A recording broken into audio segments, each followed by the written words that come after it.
이 새벽에 하나님께서 주시는 말씀은 요나서 2장 10절의 말씀입니다.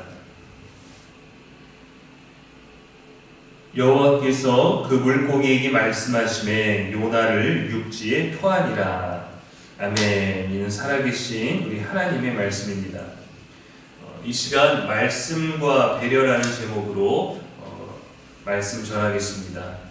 벌써 5월이 되었습니다. 올해 벌써 첫날을 맞이하는데 이제 무더운 날들이 다가오게 될 텐데 모든 날들에 주 안에서 여러분들의 육신과 또 영의 건강을 잘 지키시고 여러분의 영혼을 위하여서 말씀과 기도로 늘 충만한 날들을 보내시기를 주의 이름으로 축복합니다.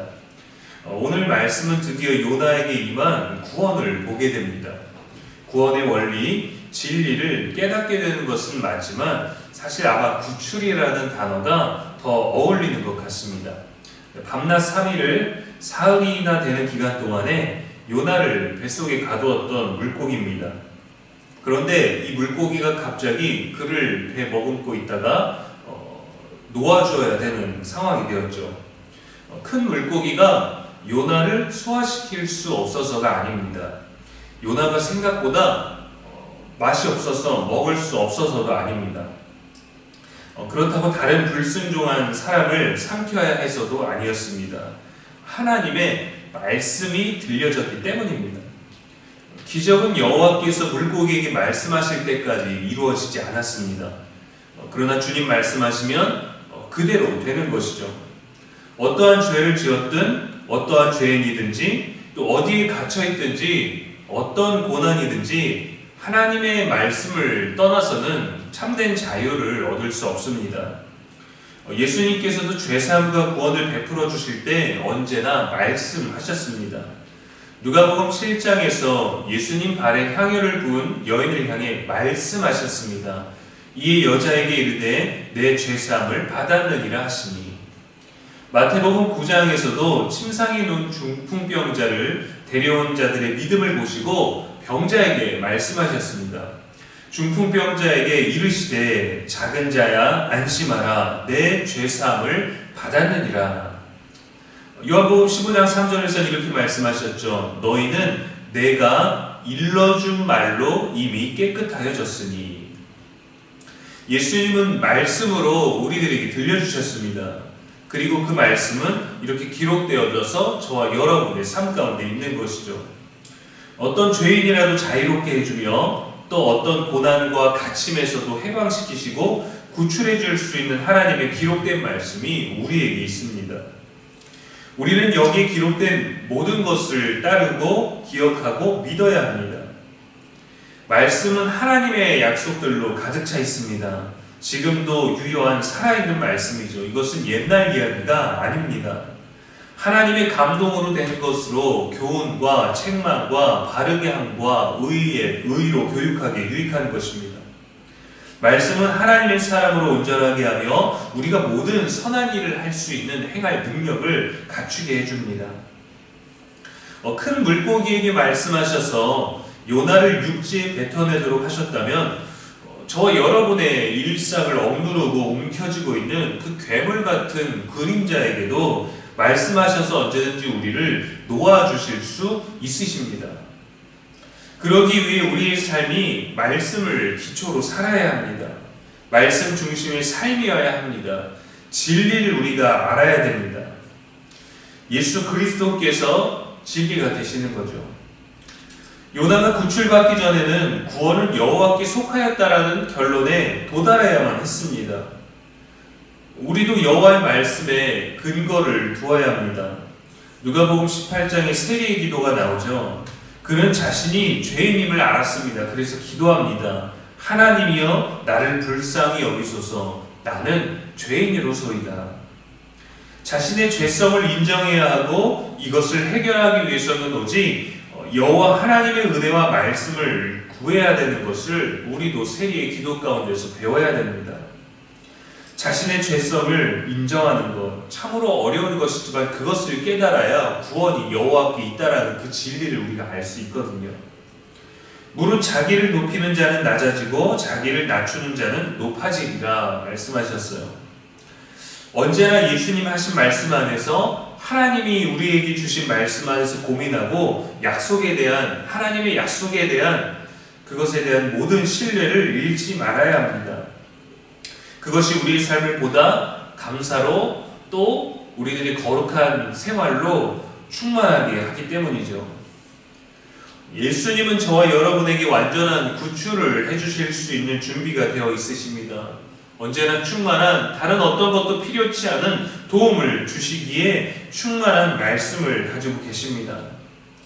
요나가 물고기 뱃속에서 나오는 장면을 한번 생각해 보십시오. 먼저 하나님의 말씀이 있었죠. 말씀이 있기 전에 물고기는 그 어떤 특별한 의지적인 행동도 없었습니다. 그리고 하나님께서 물고기에게 말씀하시자 그는 요나를 뱉어냈는데 그를 육지에 토해냈죠. 드디어 나오게 되었구나, 다행이라고 생각하는 이 찰나에 하나님의 세심한 배려가 있습니다. 요나가 육지를 밟을 수 있게 하셨다라는 거죠. 그가 딱딱한 땅 위로 구출을 받은 겁니다. 무토로까지 와서 뱉어냈는지 해변 멀리 감치서 뱉어냈는지까지는 알 수 없지만 요나가 육지로 안착했다는 겁니다. 만약 물고기가 깊은 바닷속에서 요나를 뱉어냈다면, 수심이 아주 깊은 곳에서 요나를 뱉어냈다면 그것은 또 다른 비극이고 또 다른 죽음이었을 것입니다. 물속에서 숨도 쉬지 못하고 수면에 오르기 전에 이미 물의 압력에 의해서 산소는 떨어지고 그렇게 심판을 받게 되었을 것입니다. 그러나 하나님은 세심한 배려를 통해서 가장 정확하고 가장 좋은 때에 이상적인 그 순간에 말씀하셔서 그를 단단한 땅 위로 올려놓으셨고 요나에게 다시금 기회를 주시는 거죠. 시편 기자는 이렇게 고백합니다. 시편 40편 2절 말씀에 나를 기가 막힐 웅덩이와 수렁에서 끌어올리시고 내 발을 반석 위에 두사 내 걸음을 견고하게 하셨도다. 끌어내시기만 한 게 아니라 우리의 발과 우리의 걸음을 견고한 곳에 두셨는데 그 견고한 것은 오늘 말씀에는 요나가 밟은 것은 단단한 땅, 육지지만 우리의 걸어갈 인생에서는 반석, 하나님의 말씀 위에, 그 믿음 위에 우리를 세우신다는 거죠. 하나님은 구해주시기만 하고 끝내지 않으십니다. 이후에도 계속해서 우리의 삶을, 우리의 생각을, 우리 마음을, 저와 여러분의 믿음을 이끌어 가시고 보호하십니다. 인도하십니다. 우리가 스스로 온전하게 될 수 없기 때문에 우리가 온전하게 될 수 있기까지 말씀하시고 말씀으로 우리의 상황을 이끌어 가시는 거죠. 그러나 사탄은 이러한 능력의 말씀과 하나님의 세심한 배려가 담겨있는 이 하나님의 방법을 우리가 이해할 수 없는 것으로 받아들이게 합니다. 왜 내게만 이런 일이 생기는 걸까?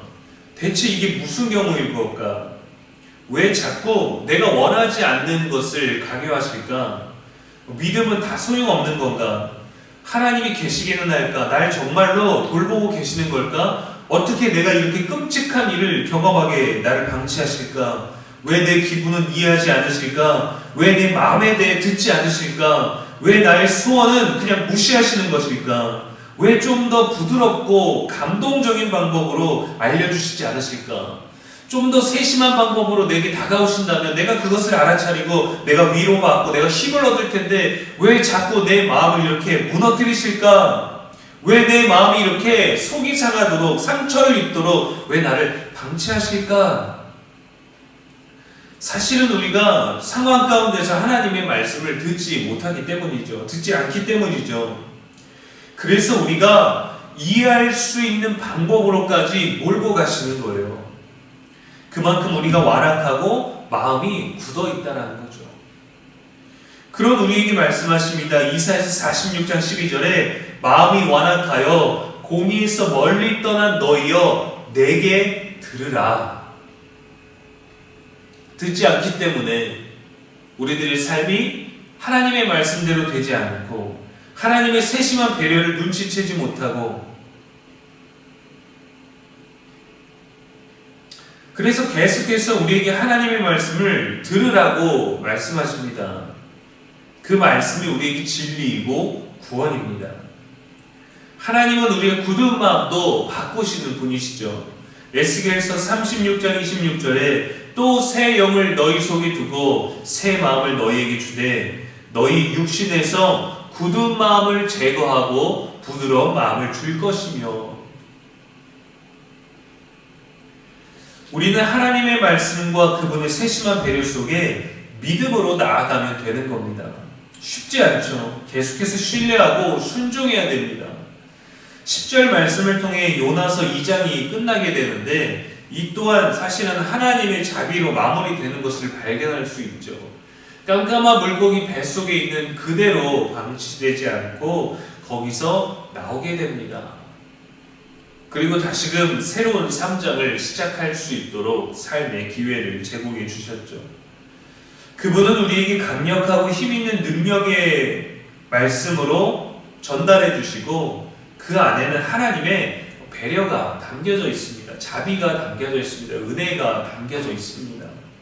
출애굽기 34장 6절에 여호와라 자비롭고 은혜롭고 노하기를 더디하고 인자와 진실이 많은 하나님이라.